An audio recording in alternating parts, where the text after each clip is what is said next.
In summary, we use column charts and bar charts to compare values of different categories.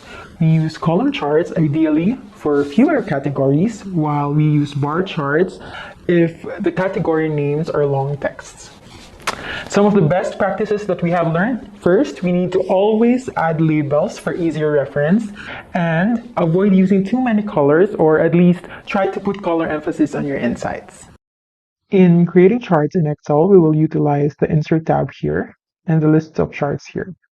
There are templates where you can select depending on your data, and there are also recommended charts prepared for you. The first thing that we will take a look at is the column chart. It is used to compare different values of different categories. This is the data set that we will use, the industry list with 2019 revenue. To create column chart, you have to select the entire data set first, and then select the template here, which is column chart here. And it's as simple as that. We have just created the column chart for the 2019 revenue of each industry. Now, let's take a look at the parts of the chart. So this is the chart title, and these are your axes. This is the y-axis, where we can see the actual values, and these are your categories. You can change the chart elements here. There is a button here where you can select which elements you want to show or hide in your chart. For example, we have here the axis button. If I uncheck this, the axis will be gone. You can also select primary horizontal axis and primary vertical axis over here. You can also try to put titles on our axis. So we can select this and unselect it as well. Once you have shown the axis title, you can edit it by clicking your text box over here and update the title. We can also select or unselect the entire chart title. So you can also update your chart title here by clicking the text box and format your title or change the text. There is also an element for data labels.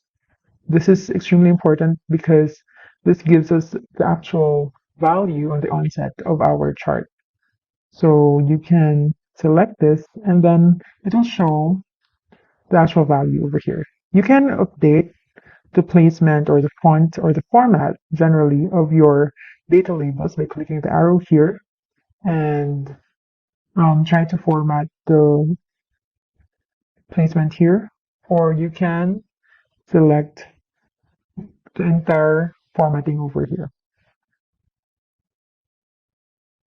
There's also an option to add data table, which gives you the label at the bottom of each chart in a table format over here. If you have added the data labels here, it is okay not to put the data table here because it will be just redundant information.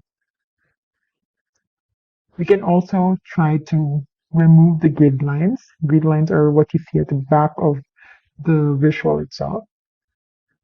By default, grid lines are gray, and we can format which axis we would like to put grids on. Legends are also important elements of our chart because it helps us identify which category is this color or this bar is for.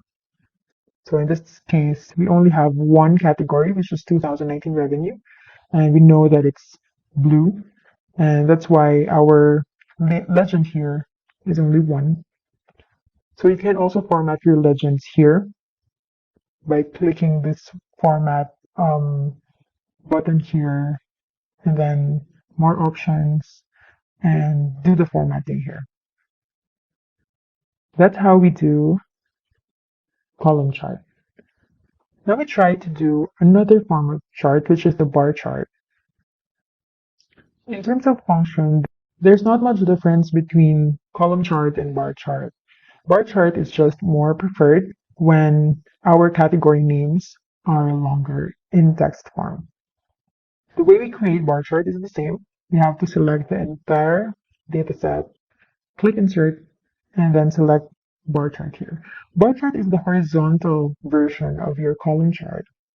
So we also have the same elements, the axis, category labels, chart title, grid, and the way that we update each element would be the same. So we will also use this button, the chart element button, to update things here. We can also format the entire chart using this chart style because there are other chart templates over here where we can select the formatting. We can also change the color palette of our categories over here. We can also update our charts using the buttons here. So we also have the chart element button here. We can change the layouts here, change colors, and change the style over here. While we have the liberty to change the colors of our charts using the formatting buttons, always try to not use so many colors in your chart, and as much as possible, if in case you have various categories, try to use the same colors for each categories for easier comparison.